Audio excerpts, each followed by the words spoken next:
嗯，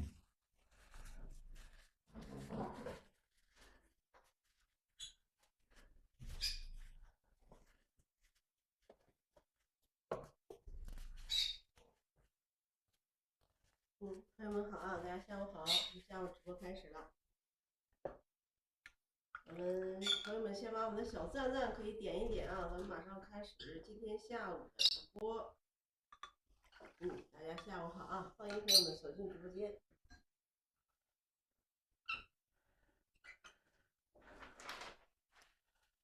那个，我们今天还画一个啊，以瀑布、云海为主的一个作品。然后我们还是先起一个小草稿，然后我们把这个草稿画成个4尺整张的，画成个4尺整张的。这个构图啊，看我们这个构图也是在束缚里边常用的一种构图，对吧？一种常用的构图。它是什么？它是那种，就是说，基本上就是也是那个甲字形构图的一种，就是说主要的它的景致啊，在我们的画面上方，主要的景致在我们上方，然后下面啊景致比较少一点，景致比较少一点。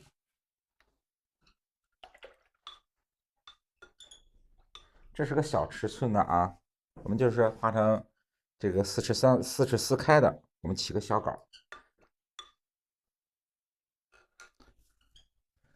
秋景，对不对？我们画一个还是啊秋景的红影当头那一类的题材。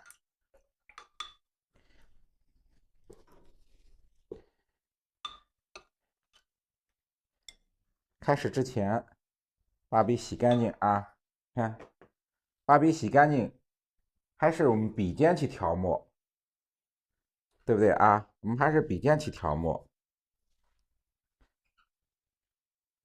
笔尖调墨以后，你看，笔尖调墨多余的水分，我们稍微吸一下，对吧？吸一下以后啊，我们先由左下角的近景山石开始，近景山石开始，先勾，先把山石的轮廓勾出来，对不对？你看啊，哎，先把近景的山石轮廓勾出来，哎，这是它的山石的外形，对不对？轮廓就是说，哎呦，这是我们山石的外形，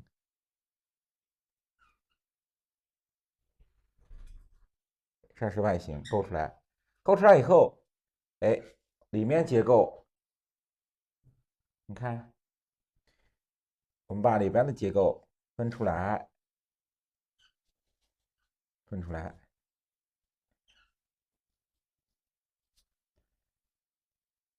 它是什么？哎，它是以近乎一个平台的一个山石结构，对不对？哎，它是一个近似于平台的一个山石结构，勾出来，它的亮面，对吧？山石的亮面是在上方，对吧？上方，然后下面都是它的山石的暗面结构。你看这样的时候处理的时候，你看啊，就是把我们山石处理的时候，就是说暗部结构稍微多一点，也稍微多一点，然后上部结构留白的地方，对吧？这时候形成一个明显的对比。小的山石石块勾出来，勾出来以后，你看以这个前面山石，对吧，为中心，我们向后延伸不同的结构，哎，不同的结构，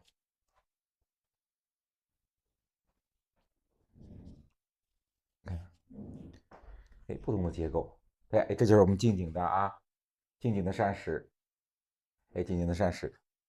然后近景的山石完成以后，你看啊，我们画这种这个秋景的话，对不对？今天啊，我们不画这个点叶的树啊，我们画一个什么？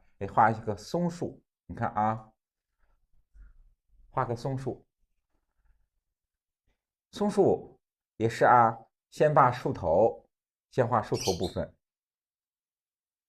哎，先画树头部分，它的小枝，对不对？小枝也是啊，我们常用的鹿角，你看，常用的鹿角。注意画松树它的形状，你看啊，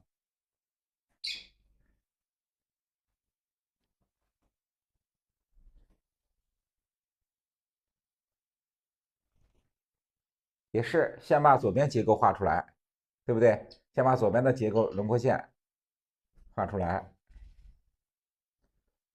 看树头，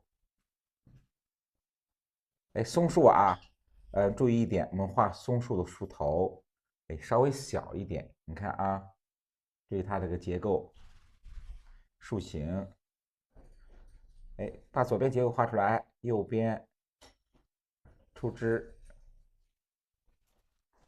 哎，右边出枝。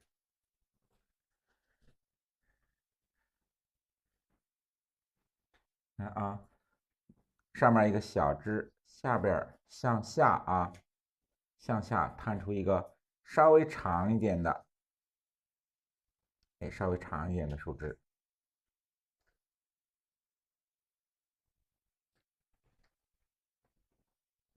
哎，这个松树对不对？我们近景的松树稍微让它画的啊，不是说以松树为主的，对不对？哎，不是以松树为主，松树也是一个点景的一个小的树木。比如说要画一棵松，我们可以画的是吧？松树可以大一点。哎，我们在这个画面里面啊，我们松树只是一个点景的，所以说不用处理的太大啊。哎，不用处理太大，小枝画这个松树的小枝，你看啊，要画的哎用笔稍微的干一点，哎稍微干一点，把那小枝的那种苍老，对吧？苍老有劲那个小树枝的感觉画出来，对不对？你看啊，稍微用笔稍微干一点，右边的小枝啊出完以后，哎左边出一个短一点的，你看。右边枝长，左边枝要短，不要对称的啊！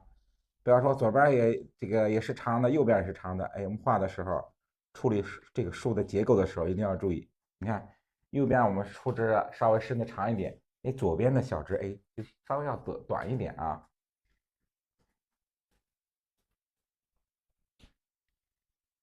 过来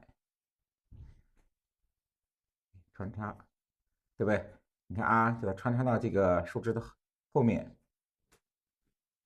哎，树的后面。然后树干，你看啊，画树干，画什么？画那种圆形、半圆形、圆形，它的松树的树皮，对不对？你看啊，哎，画那种圆形，它寸的时候，看，哎，松树的树皮鱼鳞状，对不对？哎，鱼鳞状，稍画一点，稍勾一点，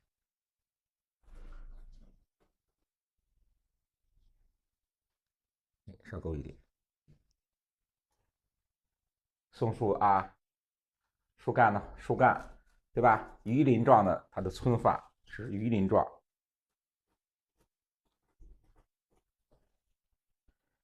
完成以后，你看啊，完成以后，我们下面什么？哎，完成以后，我们勾这个松枝，对，双勾啊。这个我们树干是双勾的，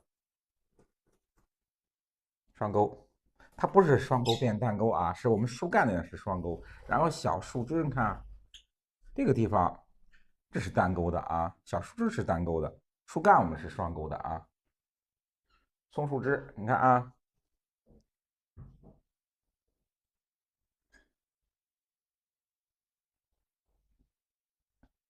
半圆形，对不对？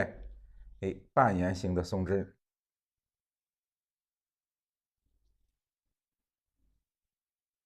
看，哎，半圆形松枝，不是圆形的啊，哎，是那种半圆形松枝。形成什么？也是啊，常讲的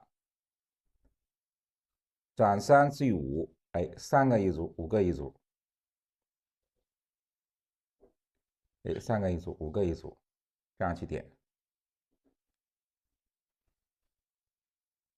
稍微的啊，你看点松针的时候，对吧？点松针的时候，哎，墨色稍微重一点，也是啊，由上向下去点，先点树头，对吧？先把树头的结构，这个树叶点出来，就是我们松针啊，点出来。你看小枝，对不对？你看长在小枝的这个地方啊，哎，点在小枝的这个地方，不要说那个漫无目的的去点，哎，不要漫无目的去点，一定要点到这个小枝的上面。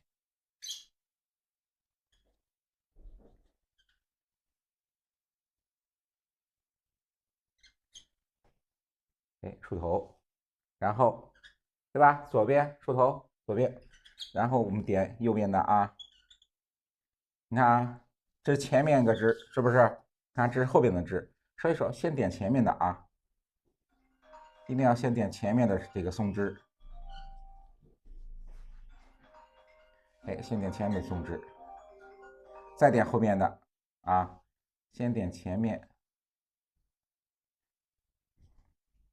哎，根据我们树枝的前后关系啊，我们去点这个松针，对不对？你看啊，这个松针，对吧？这个树枝，它是靠前的位置，哎，我们就先点前面的啊，然后看这是后面的树枝，先点前后点后，这个关系我们要分清啊。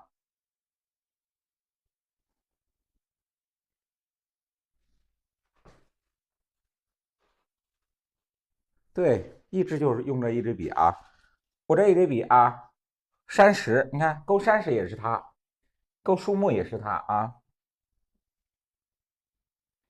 就除非我们点景的时候，比如画个人物啊，画个建筑，我会用那个小一点的那个尖号。平时勾山石、勾树木都用这个啊，中号的尖号，哎，都用中号尖号。上颜色用那稍微大一点的尖号。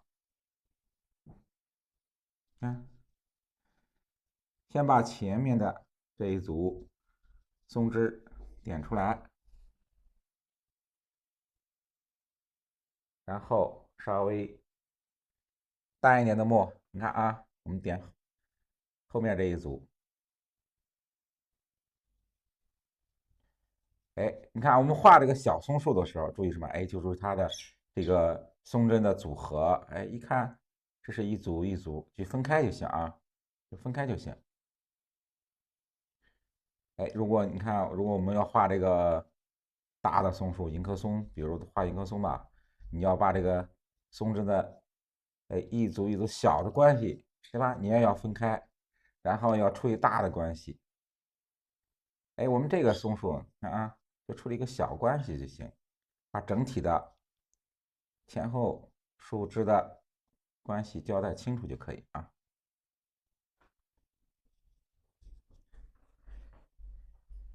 哎，前面的对吧？前面的松树啊，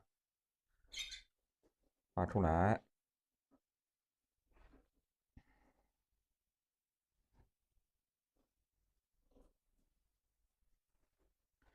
然后后面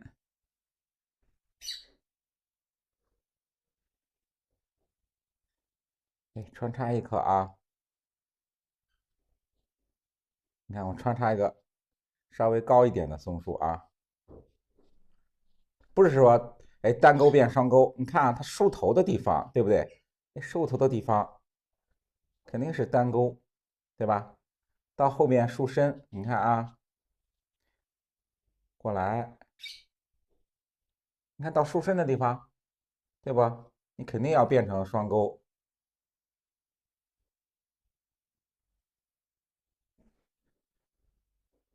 这是啊，树头部分是单钩，然后变下来，你看，这样它是个变化啊，不是说单钩变双钩，双钩变单钩，它是树头部分都是这种单钩的下来，到树身，你看啊，到树身变成双钩，你看小枝，对不对？你看我们出的小的这个小树枝，也是单钩的，对不对？也是单钩的啊。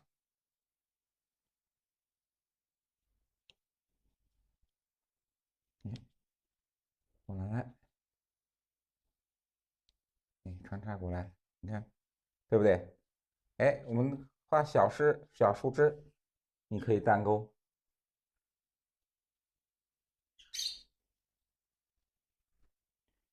后边也是啊，榆林村，对不对？榆林它就是圆形的那种村，画了一个圆圈，就是和那个榆林似的啊，对吧？榆林似的，勾一下。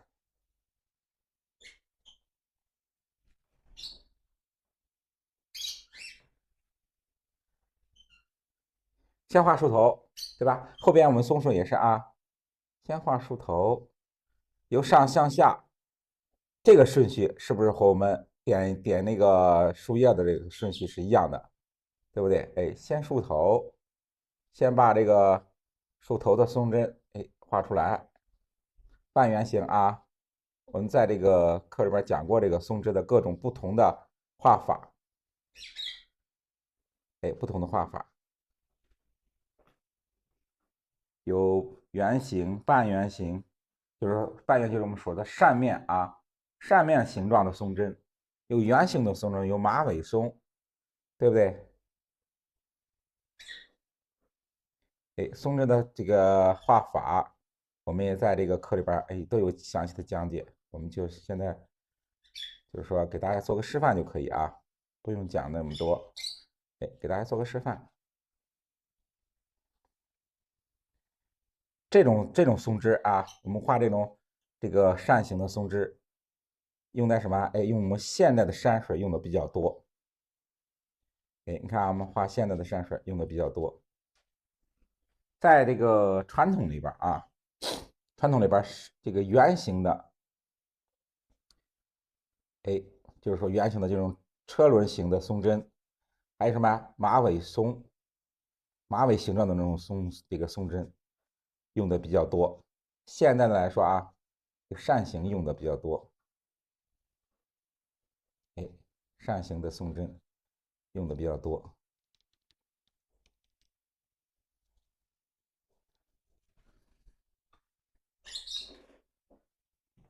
看，对不对？前后啊，两棵松树，两棵松树到后面，树后面啊，稍微淡一点的墨去画，它也是后面的这个树枝，对不对？稍微的让它墨淡一点。近景的啊，松树、山石，你看啊，然后我们勾完轮廓，勾完结构，下边就是村啊。我们这个今天画的这个就是说，稍微就是村呢，你看啊，你看我们画南方，对吧？县为主，北方村为主。过来，这种村法，你看啊，就是我们讲的啊，斧劈、小斧劈，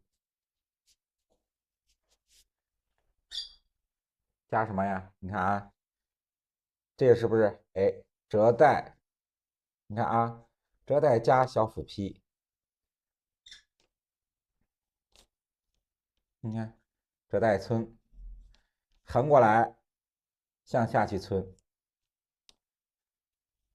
然后啊，前面这个山石，小斧劈向下去村，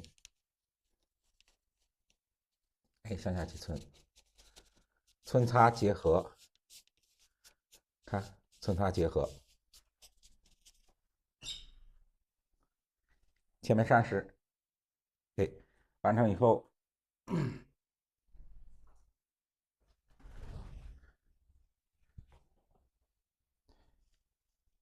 哎，勾一个，你看啊，勾一什么呀？哎，勾一个小红树啊。我们近景的，哎，这个小枯枝，哎，小的枯树枝，上面我们去点小红点，就是我们近景的红树，哎，小红树。勾出这个枯枝以后，哎，勾出枯枝以后啊，就是后面我们要用什么？用这个红色去点一下，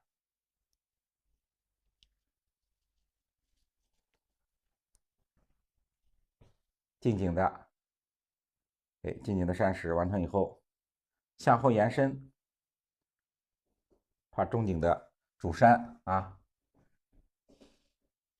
你看我们右边啊，这是瀑布，对不对？右边是瀑布，先画瀑布前面那个山石，大家记住啊，不要先画瀑布，先画瀑布前面的山石。先画山石，先画山的外轮廓，看啊，山石外轮廓，然后里边结构勾出来，勾出来，这就是我们，对吧？以这个山石的中心，以一个山石这个面为中心啊，我们向后画结构。相对来说啊，这就是比较靠前的一个山石，对不对？这是个山石的面，然后以这个为中心，我们向后延伸山石的结构。哎，下来，你看啊，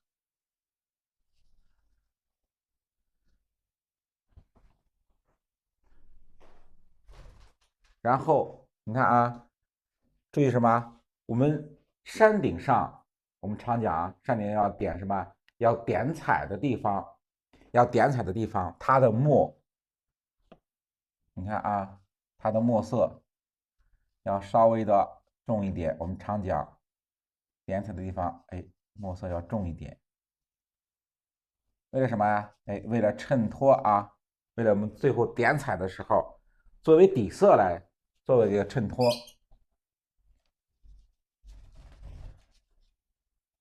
嗯，红墨，哎，稍微的，哎，稍微用一点浓墨，你看啊，过来，充分的啊，记住，不要说两张皮，记着啊，不要两张皮。我们画这个墨色的时候，让它和下边的线融在一起。大家看一下，我勾完线以后，衬湿，对不对？哎，衬湿我去加的这个淡墨和稍微浓一点的墨，你看，哎，一定要让它的线和我们的这个泼墨这一部分，哎，充分的融合在一起，哎，充分融合在一起。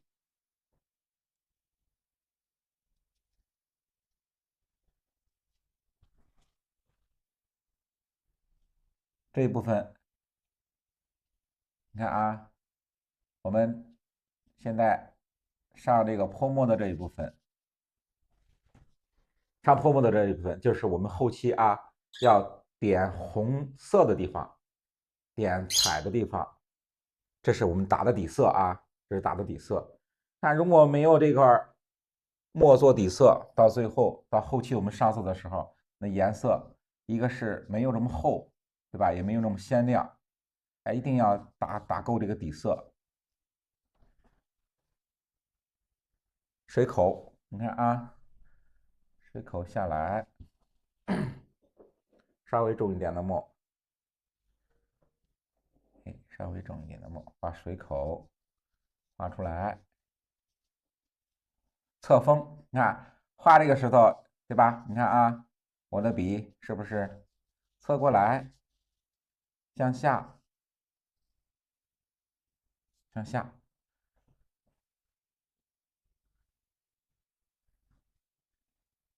哎，侧锋过来，这是水口，这是我们要留的水口。稍微的墨让它稍微重一点，稍微重一点。哎，这就是我们水口啊，前面水口向左，对吧？这是瀑布。你看这个结构，你看啊，前面结构留出来，轮廓留出来。我皴的时候，侧过来俯皮皴啊，你看，笔锋侧过来向下，向下，你看，对不对？哎，这就是我们俯皮皴啊，向下。注意什么？我们皴的时候一定要注意它这个用笔的这个方向，笔锋的方向，对不对？你看啊，一定要注意它笔锋的方向，一定要让它侧过来，不要这个笔不要直起来啊！你看，侧过来，对不对？侧过来，到下边结构，你看啊，这不有横的这个结构线吗？对不对？你看啊，在结构线的下面向下，向下去皴，就是我们常讲的俯皮皴，就和我们用斧子凿这个山石这个石面一样啊！你看，向下，哎，向下去皴，根据我们结构线啊，根据我们结构有变化，皴的不同方向。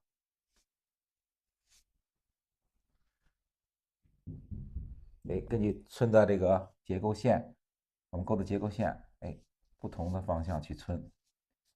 这个笔呀，也不是说，看是不是老师是不是它俯皮呢就是向下的？不是啊，不是，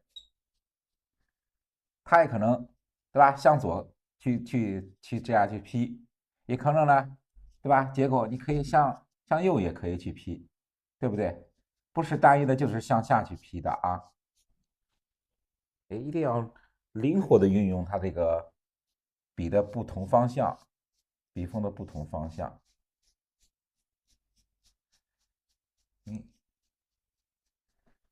取下来，取下来啊，这是瀑布前面的一个结构，对吧？这山的结构，然后这是我们中心的啊，中心山。看我们画这个结构，我们画虎皮皴，也是先把轮廓画出来，哎，先画这个山石的中心这个一个中心位置，先定个中心位置。这就是我们山峰的比较靠前的一个面儿，哎，比较靠前的一个面儿。你看啊，以这个面儿为中心，我去向后延伸山的结构。啊，用笔中锋，注意提摁，你看对不对？注意笔的提摁、转折，产生粗细线的变化。哎，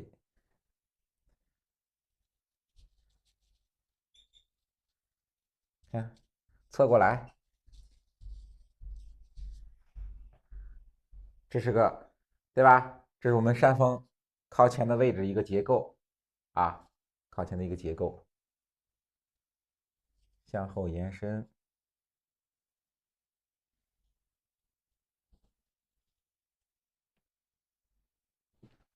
下面你看啊，我们山峰下边虚下来的地方，对不对？你看啊，虚下来以后，这一块我们留空白的地方，都是我们后期要处理云海的地方。我们这个今天的这个作品来说啊，瀑布、松树，中间是云海啊。所以说我们得，你看，不是说单一的就给大家画个大石头，你就去这个去练嘛，对不对？哎，你看我们都是设计的很多，对吧？开始的树木、松树怎样去画，告诉大家怎样去画，对吧？然后后面的瀑布怎样去画，云海怎样去处理。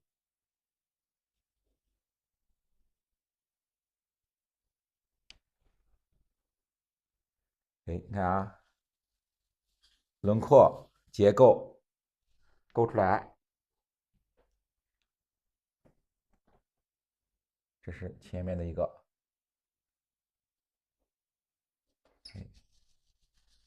瀑布，你看这个，对吧？这个小瀑布，和我们那天画的瀑布稍微差一点。哎，这个瀑布也稍微窄一点啊，稍微窄一点。你看，这是整体的一个结构，对吧？这是一组山峰，哎，这是一组山峰。完成以后，再向后延伸，延伸不同的山势结构。不同的山势结构也是，我们先画什么？先把这个轮廓勾出来，对不对？哎，先把轮廓勾出来。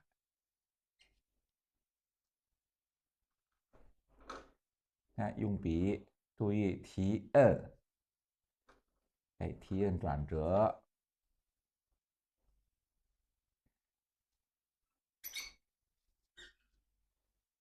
你看啊，这个结构，哎，我们勾出来。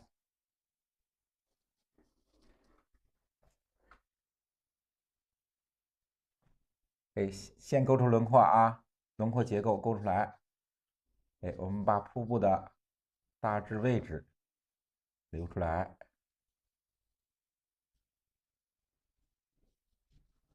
大概的位置留出来。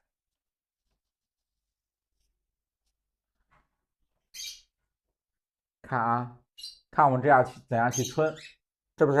哎，皴完轮廓结构分出来以后啊，开始皴的时候，我们不是这个结构对吧？都是向下去皴的，对不对？你看啊，到后面的结构，你看，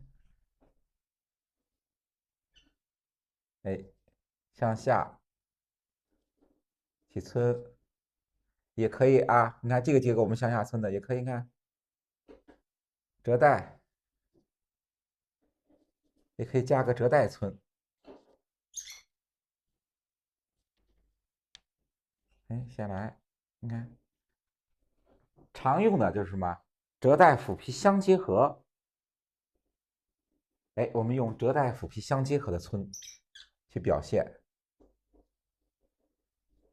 你看，折带皴下来，向下去皴。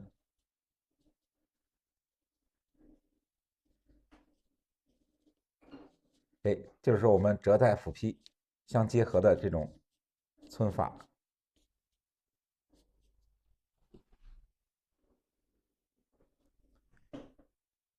到后面，你看啊，到后面皴的时候，向下，对吧？也可以向右，你看，对不对？也可以向右去皴。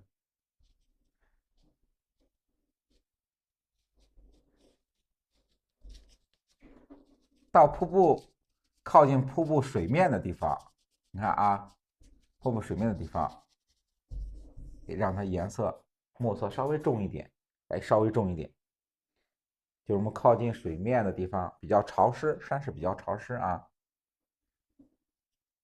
让它墨色稍微重一点。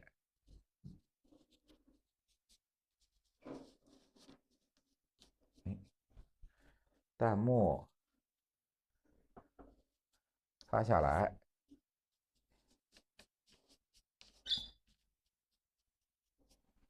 擦下来，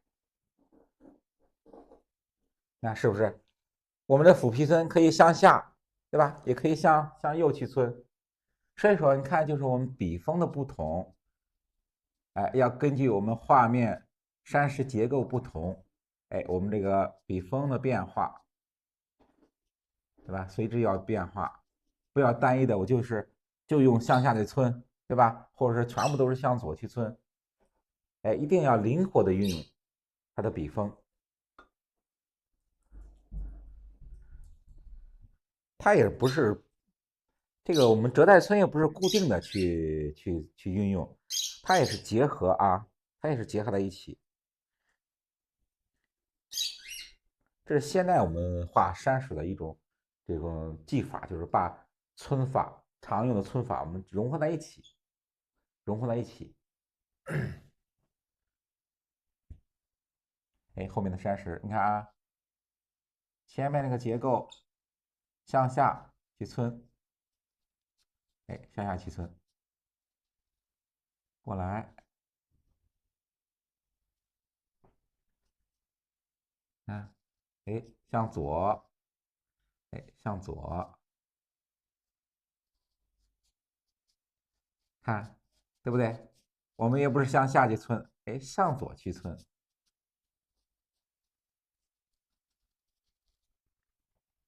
哎，形成什么呀？哎，形成，这是一组山峰，对不对？哎，这是一组山峰，然后这后面是一组山峰，前后山峰中间的缝隙，对不对？哎，这一块让它暗下来，我们再按它，让它稍微村的多一点，对吧？稍微多一点，把这个结构多一点，让它这一块暗下来，就是说相对来说啊，整体的画面这一块来说，墨色稍微重一点。你看啊，让它暗下来。你看它按下来以后啊，有什么变化？你看我稍微的多存一点，看啊，来看一下有什么变化。哎，是不是这个结构是不是特别明显？十分三面，对，我们也是常用的灵活的运用十分三面。你看是不是这一块石缝，它寸的稍微重一点，然后前面这个结构，对吧，就会凸出来。这就是我们黑白，对吧？黑白对比反衬，对吧？这就是一种墨色的衬托，对吧？以黑衬白，然后把我们前面这个结构，哎，去拖出来，去拖出来。你看，对不对？哎，这就是我们常用的啊，山石的衬托，墨色的衬托。你看这样的结构，你看整体的前面一个山峰一个整体结构，看后面又是个整体结构，这样我就把前后的关系，对吧，交代的非常清楚啊。后面你看啊，后面结构去村，哎，向下，这个也可以向下，然后侧面向左去村，哎，你看啊，是不是笔锋？你看笔锋侧过来，看是不是？哎，向左去村，哎，向左去村。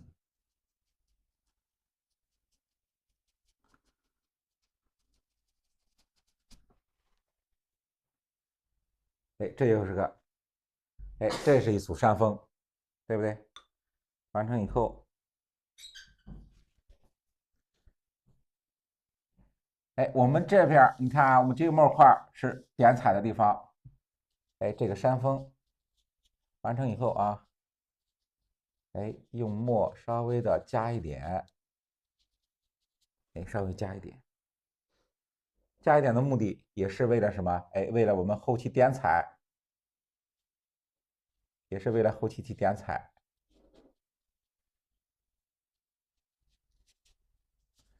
哎，你看，一定要让它和我们的墨线融在一起，是吧？一定要融为一体。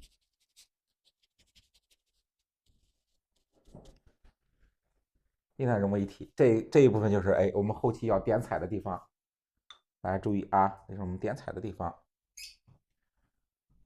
向后，这是一组，前面一组，第二组啊，第二层的山峰，来过来，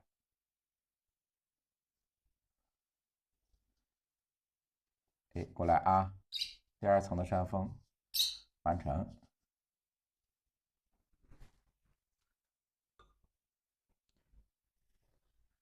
这是啊，我们上面水口，注意啊，上面流下来，瀑布过来，哎，瀑布过来，有落差，对吧？一个小的落差过来到下边形成一个大的落差，就是我们瀑布。你看我们上面水口的位置怎么去画？哎，远处的山峰。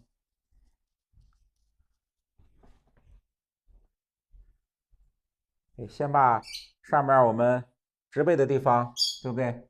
先画出来。哎，你看啊，折带村，哎，形成一个什么结构？你看啊，过来，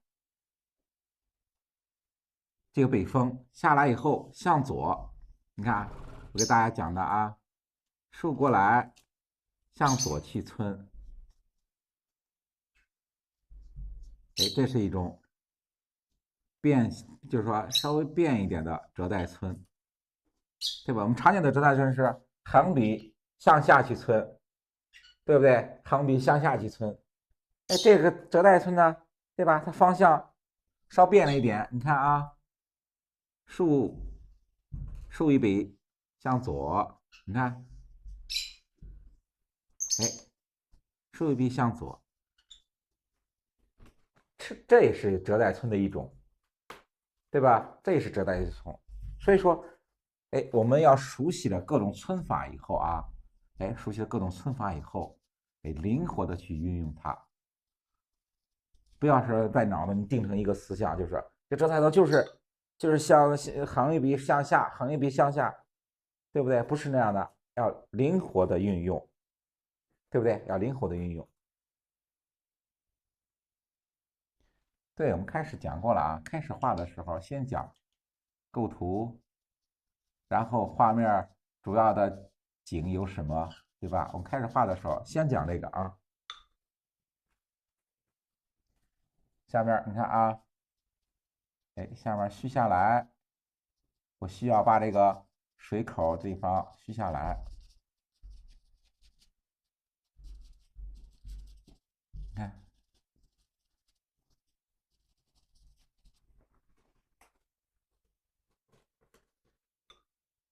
山头，你看啊，我们山头要点彩的地方，对吧？一定要突出这个植被，就是说上面植被的位置，哎，用稍微的重一点的墨，稍微重点的墨，我去破一下，破墨法。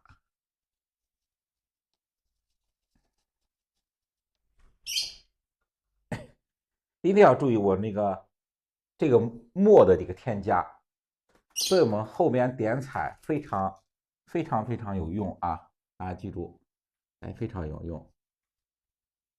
有的同学看就是我们在这个课里边画这个红云当头，总觉得老师你那个颜色为什么点出来那么那个厚那么亮，对不对？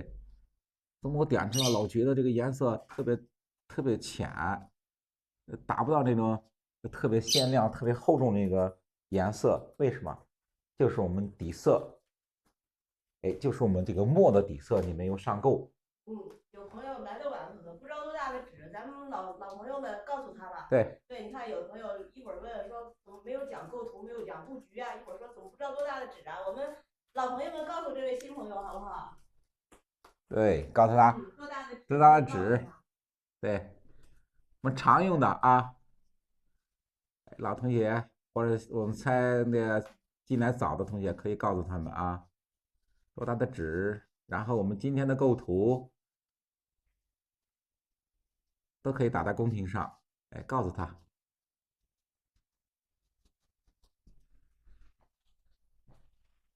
哎，看啊，主山完成，对吧？是近景的山峰完成以后啊，看我们画瀑布，留出了瀑布的位置，先画什么？哎，先画瀑布里边的小碎石，对不对？哎，先画小碎石。哎，常讲的啊，哎，既白当黑，就是说我们哎先把小碎石画出来，然后留的白的地方，哎，就是我们水的位置啊，是水的位置。说是先处理什么？先处理小碎石。哎，把水呢，哎，流出来。你画的时候，你看啊，注意先画小碎石，然后再流着水流的这个水流的时候，注意不要平均，对吧？不要平均，要有宽有窄，哎，有宽有窄，有宽有窄，不要说就是说你平均啊，水流不要平均，就是一条一条一条的，对吧？不要平均，一定要哎要不等，有宽有窄。你看，然后想表现水中的这个水花，看我用笔啊，可以用稍微颤抖的线，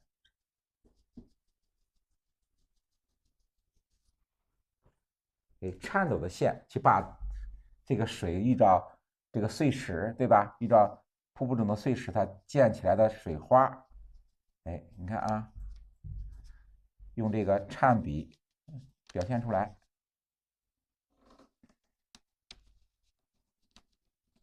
你看啊，哎，用笔稍微的颤抖一下，就是颤的是我们手腕啊，哎，手腕去颤抖，出现这种颤笔。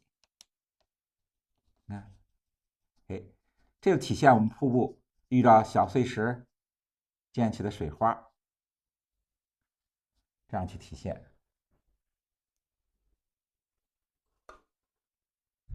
对，抖笔也叫蘸笔，也叫抖笔啊。你看过来，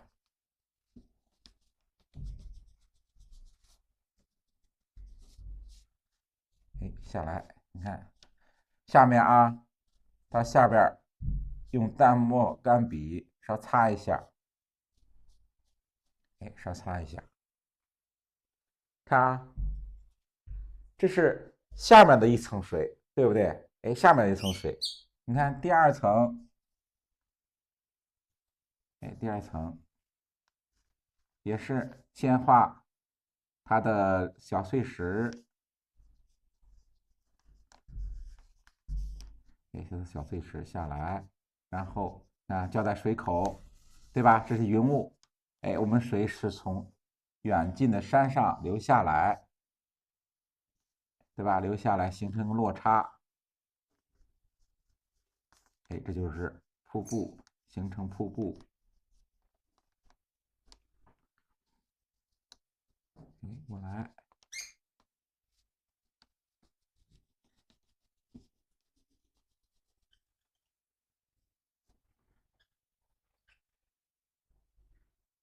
哎，看啊，这是瀑布，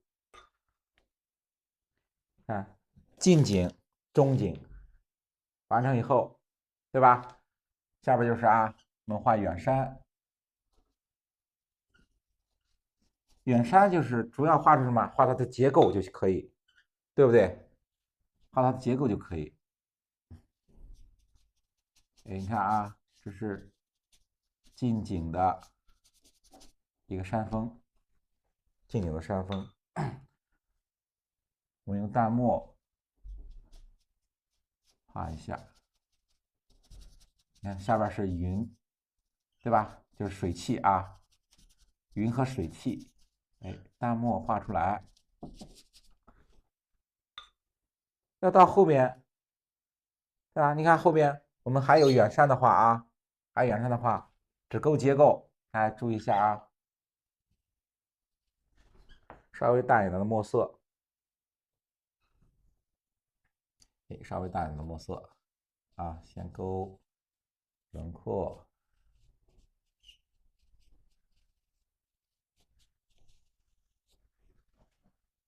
远山，对吧？我们常讲啊，远山无村，远树无枝，对不对？就不要，就是说我们远山以后处理的结构简单一点，哎，勾了轮廓，勾个结构就可以。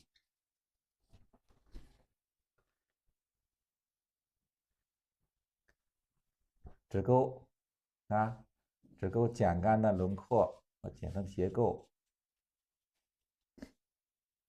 不要和前面一样啊，我们不要和近景的这个主山一样勾的那么详细，对不对？哎，简单的勾一点，它的大体结构就可以。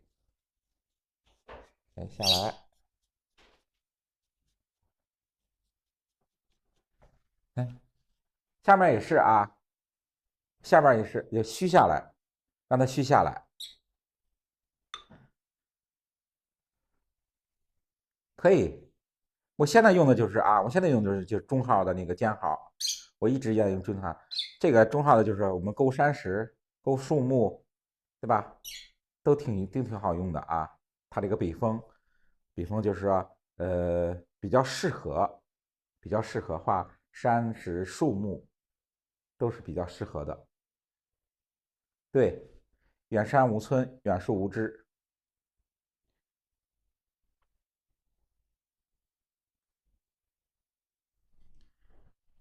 啊，向上延伸。哎，我们后面是一个一排的，对吧？一排的山峰，就用淡墨，哎，就用淡墨去画。对，尖毫，这是尖毫，我们用的就是尖毫。尖毫它有个什么好处啊？你看我们画这个时候，不管是我们用一些大的墨块啊，对吧？还有山石的结构啊，它这个尖毫，对吧？它都能体现出来。如果你用这个纯的狼毫，它有一个不好的地方，就是说勾线可以，皴擦也可以，但是你要是说用这个，你看我们现在用到这个泼墨的地方，对吧？它狼毫，它这个吸墨性稍微差一点，对吧？稍微差一点，它不如我们尖毫这样用，这个软硬适中，你看对不对？哎，软硬适中，给下边虚下来，你看啊，虚下来。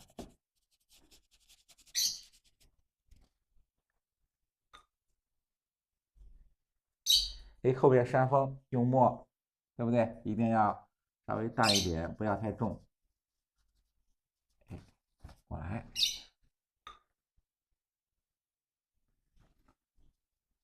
你看啊，后边远山，对不对？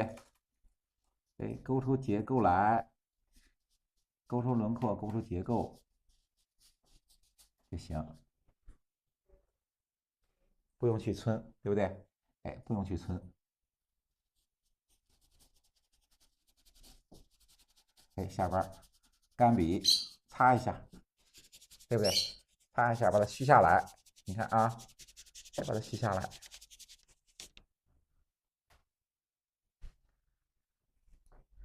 哎，看我们主要的景致是不是，对吧？主要的景致都在画面的上半部分，对吧？都在上半部分。看画面下边景致很少啊，景致很少。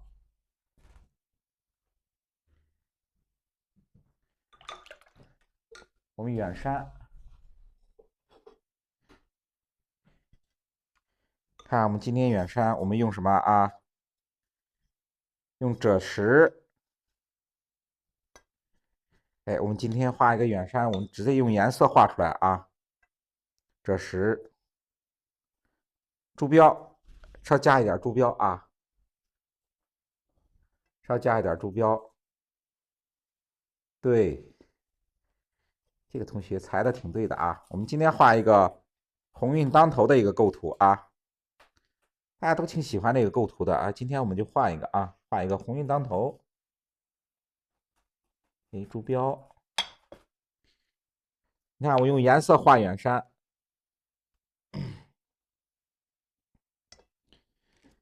把朱标和赭石调在一起啊。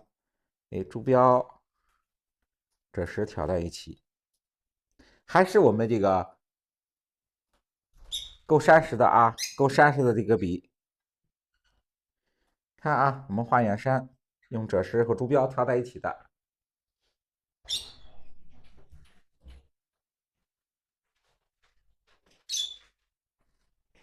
哎，颜色你看啊，颜色稍微让它重一点。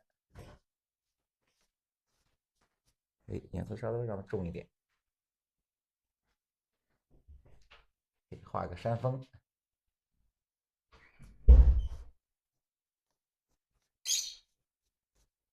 看对不对？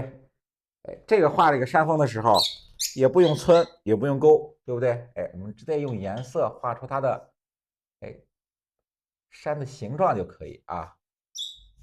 哎，山的形状就可以。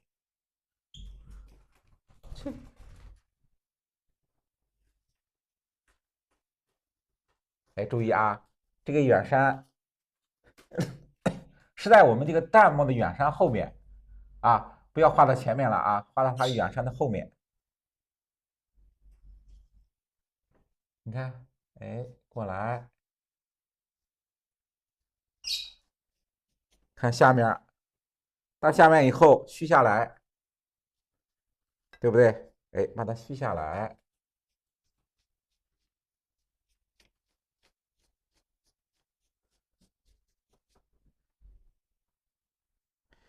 注意它的颜色，你看山顶的地方，对吧？我们远山啊，山头的地方颜色重，对不对？颜色稍微重一点。哎，到下面，哎，淡下来，淡下来。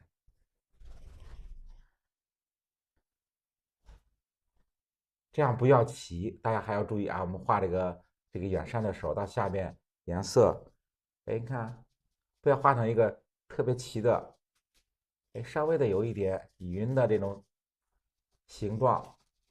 需要什么？哎，需要我们到后面上色的时候，这都是要处理成云的地方。你看，这是弹幕，前面也是虚下来，哎，让它云这样衔接在一起，哎，衔接在一起。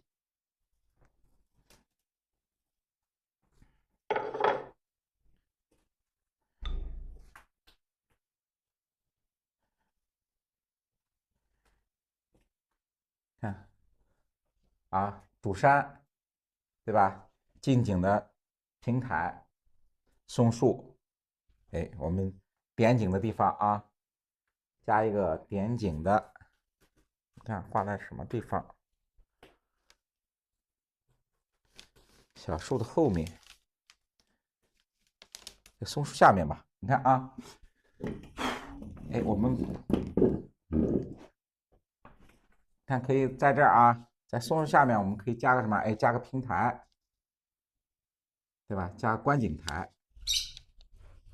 哎，过来，先画栏杆你看，哎，小栏杆过来，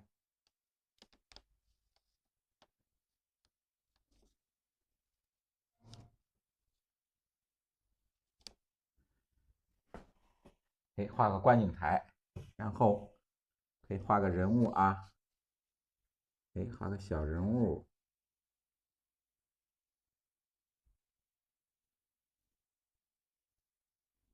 哎，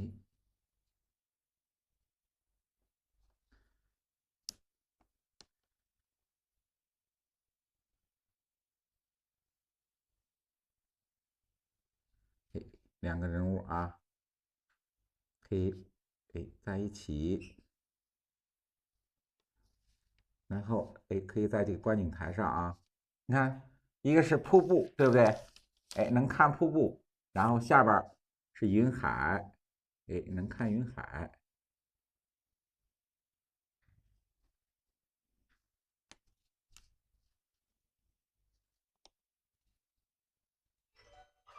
哎，下面，哎，把这个人物的简单动态画出来就可以啊，对不对？哎，把人物简单动态画出来就可以，不用画这个人物的表情，你也看不到，对不对？我们也看不到。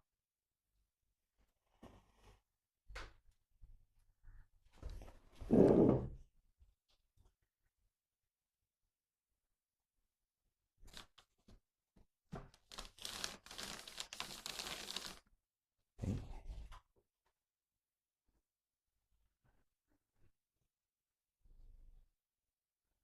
对，你看我们这个点景人物为什么就是在画面上有时候需要这个点景人物？你看，如果单一的就是我们有山有水，对吧？这个点景的来说啊，就是把我们自己，对吧？把我们自己可以放在我们想象的画面之中。其实点景来说啊，对吧？点景人物来说，也可以作为自己设计成自己啊，是这样的。好多时候我们画这个点景人物，不是为了说这个，一个是为了丰富画面，让画面就是有意境，再一个就是什么呢？体现作者，对吧？体现作者的这个情怀。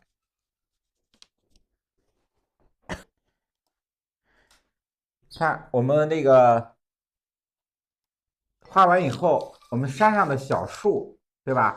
小松树，你看啊，哎，我们画这个黄山云海之类的题材的时候啊，它山上的都有那种小的松树。你看我们画小松树怎么去添加？哎，小松树也是啊，我们常讲，对吧？远山无村远树无知。你看，哎，小松树，哎，画出它的主干，对吧？画出它主干就可以，然后左右去出枝啊，对吧？简单的左右去出个小树枝就可以。哎，我们这个山的侧面，你看，注意我们加树的时候，它不同的地方树形不同。哎，你看我在山的侧面结构画松树的时候，对吧？它的松树是向下探出来，你看，哎，就探向云海的那个啊，对不对？这个姿势到山顶的地方，比如说啊，我们山顶的地方这个松树，对不对？它就是稍微的挺拔一些，哎，稍微的挺拔一些。画的小树也是，不要说都是一种形状，对不对？不同，它生长在不同的这个地方，哎，它的树形也不同。你看啊，哎，我们山顶的地方，它的松树就是哎稍微的挺拔一些，对不对？哎，稍微挺拔一些，稍加一点。你看到侧面的时候，对不对？哎，侧面的松树让它是向下，哎，你看。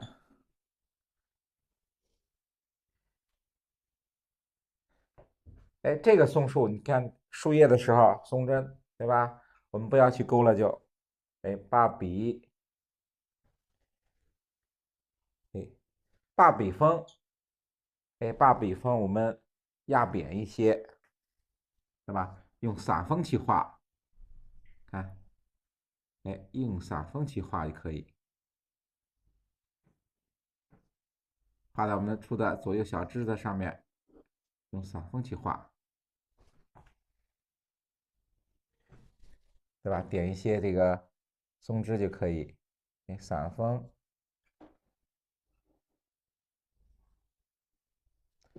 就是把笔。对吧？把笔我们压扁以后，哎，笔锋地方散开，哎，这样去点就可以啊，对吧？小的松树，我们看不到这个具体的松针的模样，哎，就是大致的把树形点出来，哎，把树形点出来，看笔锋是这样的啊，点一些，点一下，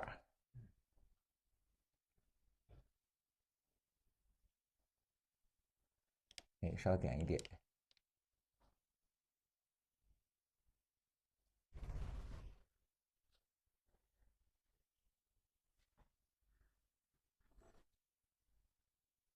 哎，树锋，你看啊，在我们树尖的地方，先点也是啊，点那小松树也是先点什么？哎，先把梳头点出来，然后在左右的这个松针这样去点，对吧？先把梳头点出来。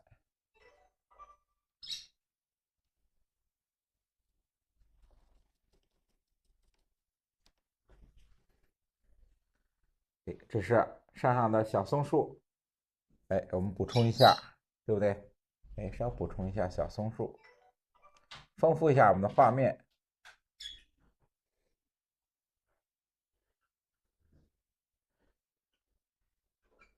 看近景的，对不对？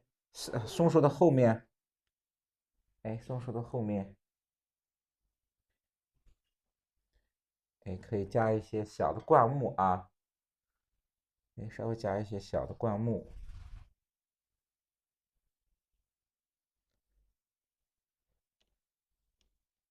哎，你看单一的，比如说，你看单一的松树来说，对不对？看着比较这个单调，哎，稍微的丰富一下，加点小的灌木。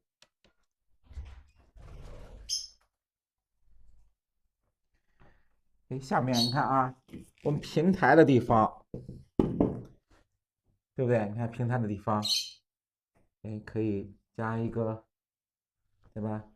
下面也可以加小松树。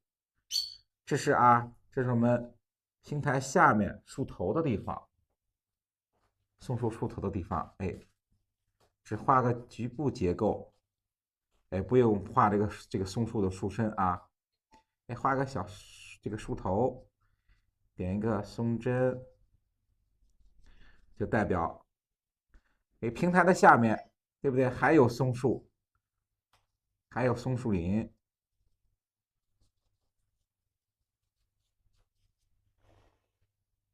对不对？你看啊，画完以后，干笔稍擦一下，哎，松针也是，你看我们上面的松针，如果觉得啊它不够这个丰富的话，哎，我们可以用干笔，对不对？用干笔稍把这个松针的地方，哎，稍擦一下，都是可以的。你看，稍擦一下，是不是它的松针就感觉就蓬松起来？哎呀，显得厚重一点，哎，厚重一点。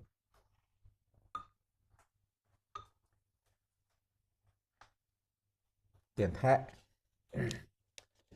哎，需要啊，我们需要点胎的地方要点上胎点，哎，要点上胎点。点胎点也是为了什么？为了我们后边点彩。比如说，我们要画这个红缨当头的题材，对不对？哎，红缨当头题材，你的红点啊，要点在什么地方？要点在我们有胎点的地方。哎，在这个地方我们去点色，点这红色，对不对？要在这个地方点红色。看，点的时候也是山头的地方，看我们需要点这个红色，对吧？都要点在这个山峰的顶部。哎，所以山峰顶部可以加一点这个胎点。你看山峰的顶部，对吧？这种后面要点红色的地方，哎，可以加一些胎点，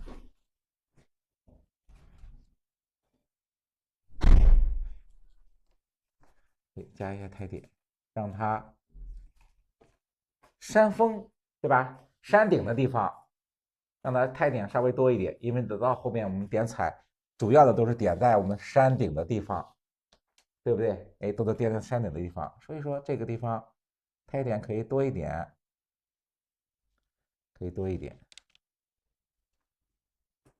哎，到后面你看，你这个地方胎点可以多一点。到我们后面啊，我们要点彩，一定要把这个底色，对吧？要把底色要画好，对吧？底色一定要做足，对于我们后期的点彩啊，很有这个必要啊，很有必要。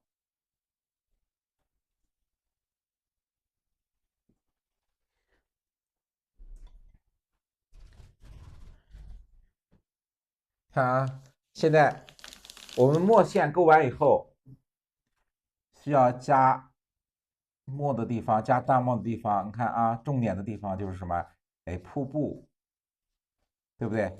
哎，重点就是瀑布，把瀑布两边的山峰稍加一点淡墨，把它染出来啊，用淡墨稍微染一下。为什么？为了把我们的瀑布去衬托出来，把瀑布去衬托出来。你看现在我们瀑布是不是很明显啊？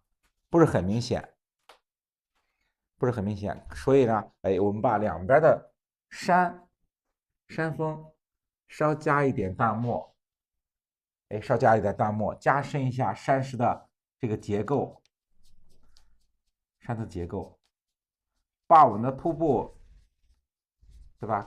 衬托的更亮，把我们瀑布衬托的更亮。你看啊，稍微加一点，稍微加一点，这样你看瀑布啊，瀑布地方加完以后，是不是？你看它的瀑布是不是更亮、更明显，对不对？有的地方是吧需要加，有的地方我们就不加。一个是嘛，一个是我们山峰的啊前后结构，对不对？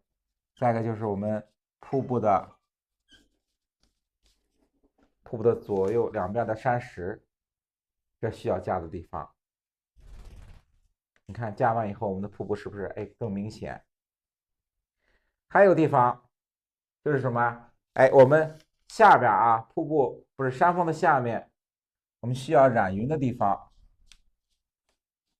看啊，染云的地方用淡墨，哎，把这个云的大致形状、位置，哎，我们稍微的用淡墨擦一下啊，稍擦一下，是不是？哎，稍擦一下啊，擦一下以后，我们染云，你就有个什么？哎，大致的形状、位置，就是我们需要上颜色的地方。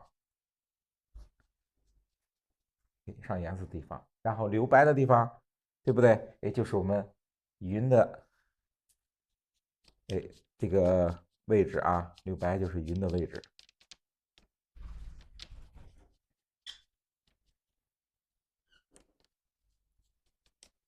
过来，你看，哎，再稍微的加一下，哎，稍微加一下，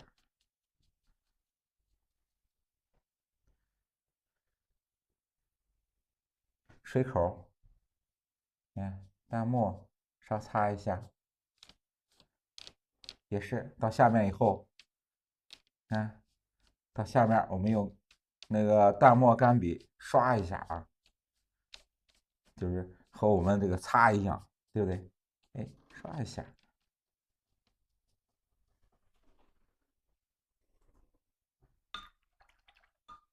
哎，这就是啊，我们看后面对吧？小松树点苔的部分，哎，点苔的部分，还有瀑布两边小山石，瀑布两边山石，我加了大墨以后，对吧？这是我们需要调整的地方。调整完以后啊，我稍微亮一下，对，我们再稍微亮一下，我们就能上颜色。哎，稍微上一下，我们上颜色。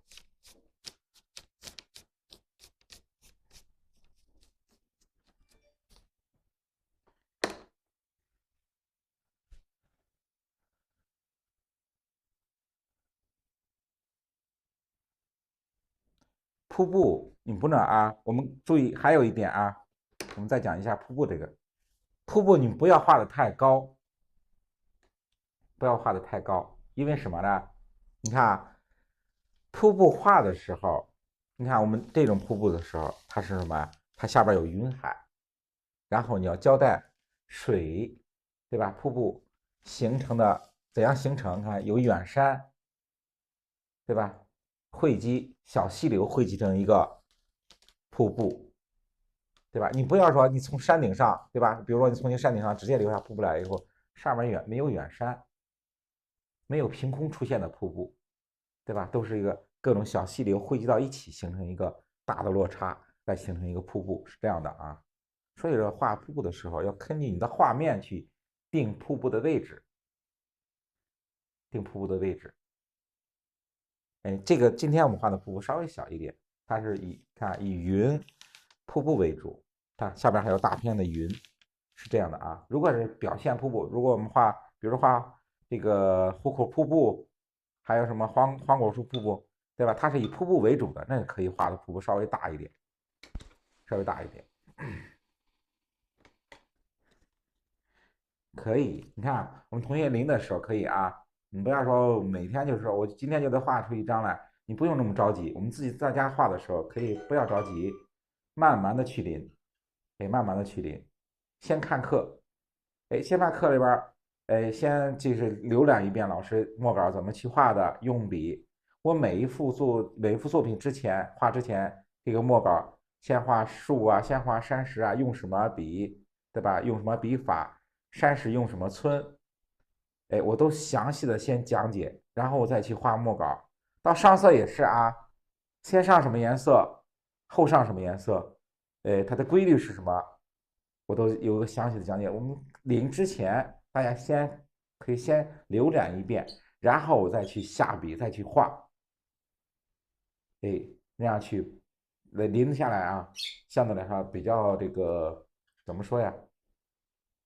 比较这个这个东西比较掌握的比较踏实那样，对吧？先看一遍，然后我再下手临。哎，现在我们开始上色啊，上色之前把染云的地方，你看啊，我们前面是云海，对不对？把云海的地方，哎，稍微用清水打湿啊，清水打湿。哎，清水打湿，瀑布的地方也是，对不对？哎，瀑布的地方、云的地方，都需要我们打湿一下啊。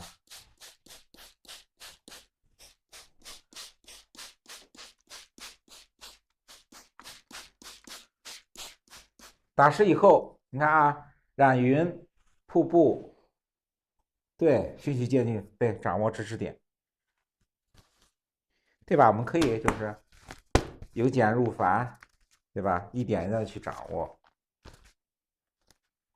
对，拍了课程每一节课都可以回放的啊，可以反复的回放，永久的观看。打湿以后啊，大家记住，打湿以后我把这个多余的水，你看打湿以后它画面浮水比较多，对不对？哎，我们把多余的水分稍微的用废纸，哎，稍微吸一下，稍微吸一下，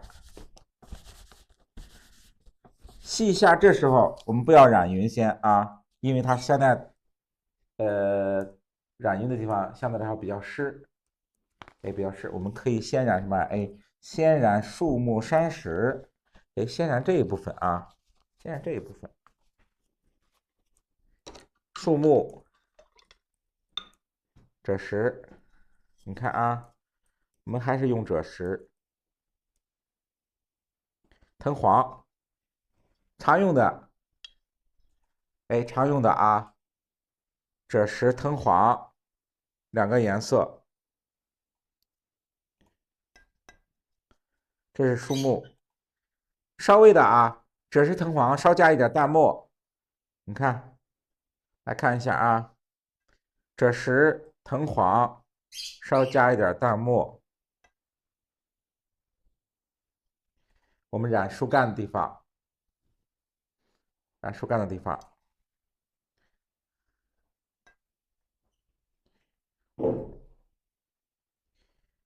先把树干染出来，这松树的树干，你看啊，赭石，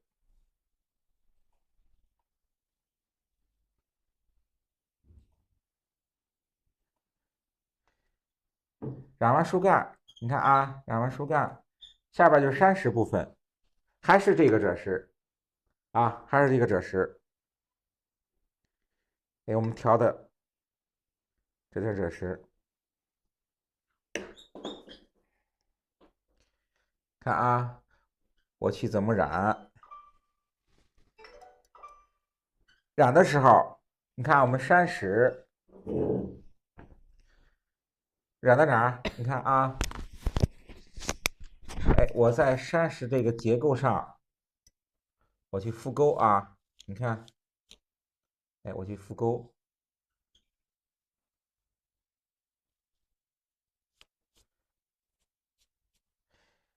也是啊，染在什么地方？哎，染在山石它的村的地方，你看是不是？哎，村的地方，我去加赭石，我去加赭石，哎，村的地方，你看山峰，看啊，山峰以赭石为主，对不对？哎，以赭石藤黄为主，村，对不对？你看啊，我们村的地方，赭石去加，大家注意看啊，我上颜色，今天上颜色不是平涂的啊，不是平涂的，哎，是在勾染。什么叫勾染？就是我们村的啊，你看村的地方，我去随着村的这个笔用笔的地方去加村，加这个颜色，你看是这样的啊，没有平涂。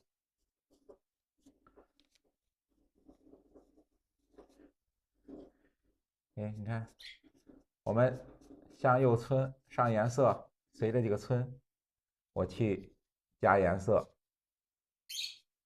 我去加颜色。你就说，我们怎么去村？我们上色怎样去上啊？怎样去上？不要平涂。这是加了这个大墨的啊，我赭石里边加了大墨的，里边稍加了一点大墨，可以稍加一点大墨。赭石，然后藤黄，对吧？哎，它是两个颜色啊，赭石藤黄，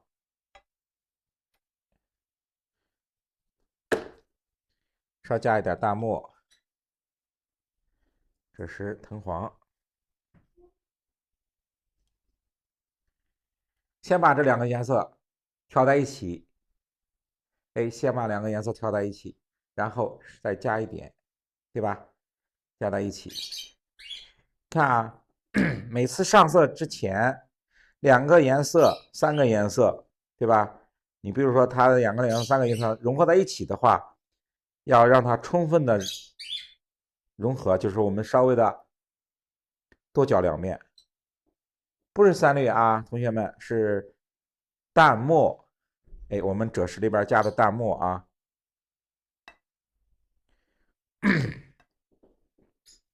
你看，来看一下啊，这个颜色，赭石藤黄加一点淡墨。你看我染的时候，看我的用笔啊，哎，顺着村的地方，你看啊，哎，顺着村的地方去染，不是平涂，我们没有平涂，哎，哎，你怎样去村的这个笔法，然后我们染，哎，就按这个村的笔法去染，尤其这个留白的地方，同学也会问啊，同学那个怎么留白？不是，我们不是刻意的留白，对吧？不是刻意的留白，是根据我们染的。你看啊，对不对？你看染的时候，这个村这样的向左村，上色的时候，你看我们还是这个方向，顺着这个村的方向我们去染。哎，是这样的啊，对不对？不是说，哎，不是说就是说，这个我这个特意留出来，哎，这个白色，它是随着画面，哎，随着画面很自然的流出这个白色啊，留白。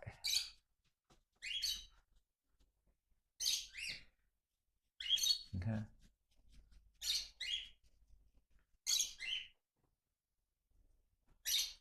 哎，近景的颜色啊，这第一遍颜色。远山，你看啊，远山我们稍微的重一点。远山，赭石，还是赭石，藤黄。画这个秋景的时候用什么用的比较多？藤黄、赭石，还有呢就是一个珠标，对不对？还有一个珠标。哎，山顶，你看啊，山顶让它稍微的红一点，哎，让它稍微红一点，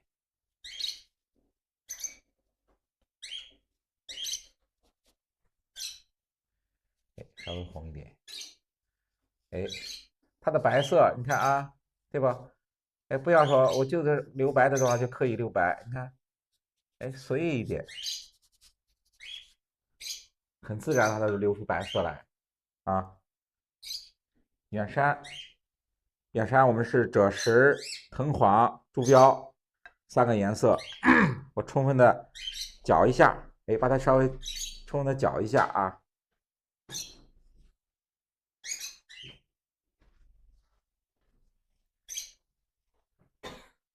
哎，看用这个颜色啊，我染远山。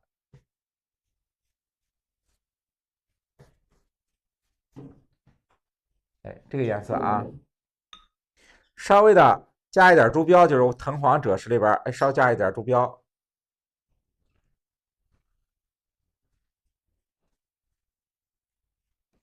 哎，你看啊，这样去染，让它颜色远山的颜色要淡啊，不要太重。所以说，哎，可以多加一点清水，对不对？哎，多加一点清水。下来，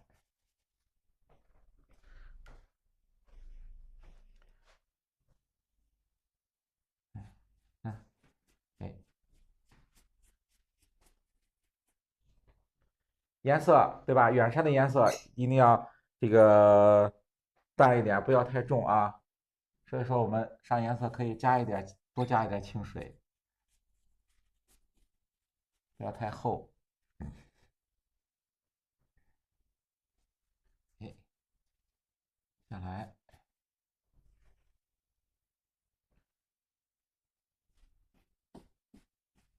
看我们画这个秋景也是，主要是就是说这几种颜色啊，就是说藤黄、赭石、藤黄，对吧？珠标以这三个颜色为主，哎，以这三个颜色为主。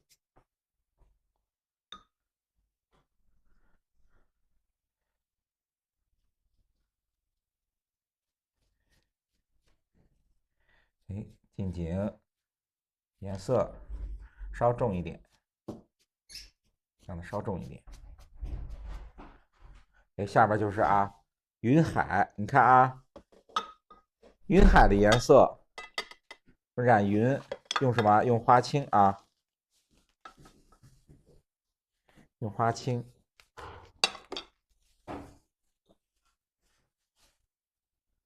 花青加淡墨，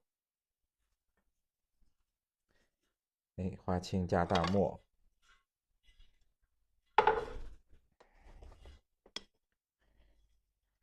哎，花青，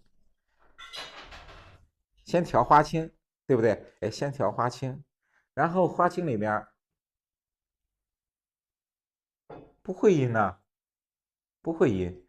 哎，我们上颜色的时候，对吧？上颜色的时候，你这个水分来说，你上的时候，它不要说很靠这个画面的外面啊，你可以上的时候靠里边一点，靠里边一点，然后它印出来的是个水，它是印出的是水啊，颜色不会印出去，颜色不会印出去啊。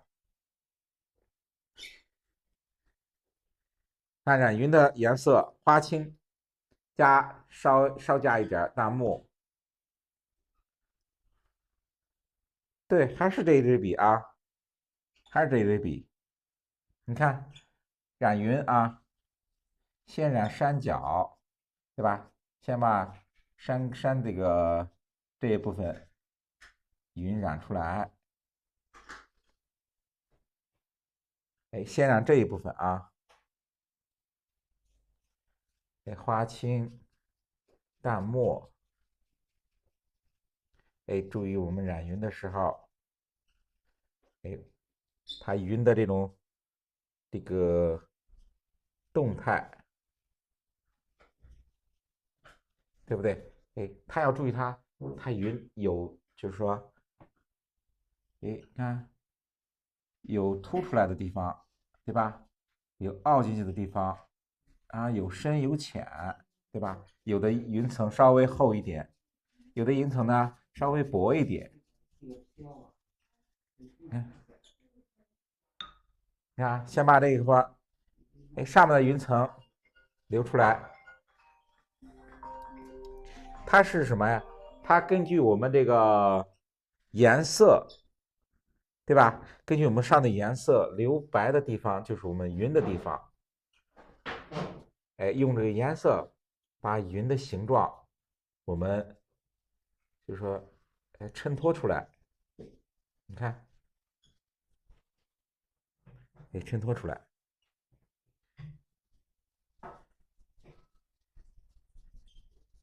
看啊，我们云的处理方法，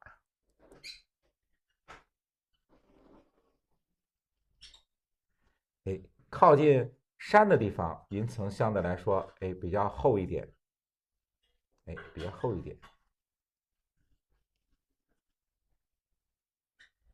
看啊，先把大致的云的形状染出来。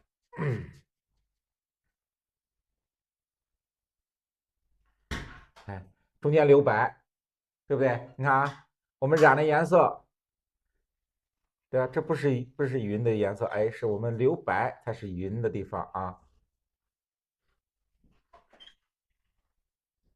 对不对？你看，留白才是我们云的地方，要注意用颜色把云这个形状我们把它染出来。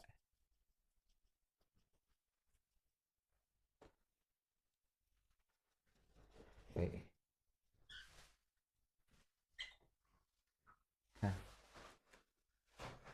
哎，先把这个，对吧？先把云的大致形状我们哎画出来，然后再调整，对吧？调整云的深浅，就是云层的薄厚、深浅变化。哎，先把大致的形状我们先画出来，对不对？先画出来。哎，过来，你看啊，这是中间啊，中间的云层。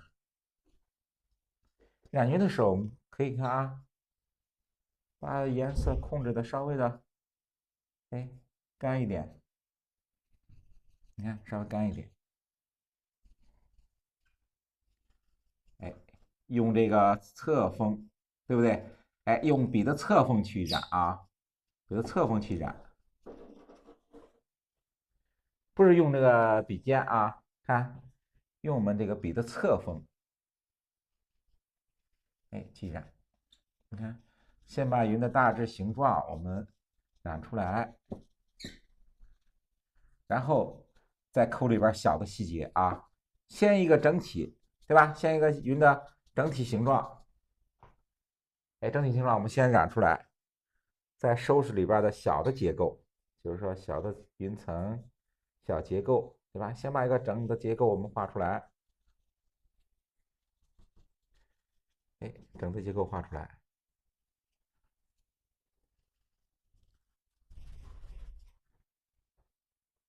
看，哎，看啊，整的结构，对吧？我们先把整个结构画出来，我们再去调节里边小的，哎，中间薄的云层、小的这种云的结构，再一点的再去调整。它不是啊，不是单一的一个，对吧？一个形状这么长条过来，它也不是一个颜色啊，不是一个就是一个墨色过来，一个颜色过来啊，它是有深浅变化的，对不对？你说云，就是这个云的变化，对吧？它靠什么？靠我们这个颜色的深浅来表现云层的薄厚，哎，来体现云的薄厚。薄的地方就是我们颜色大一点的地方，对不对？然后闪角的地方稍微深一点，有云层稍微厚一点的地方啊。水也是啊，我们水也用一个颜色去染，染的时候染什么地方啊？染我们瀑布中间的小碎石，哎，把颜色上到这个地方啊，对不对？哎，上到这个地方，然后拖出水流的这个白色啊，哎，拖出水流的白色。还忘了后面啊，哎，后面这还有云，对不对？哎，瀑布上面的云和水汽，哎，我们要稍微的画一下，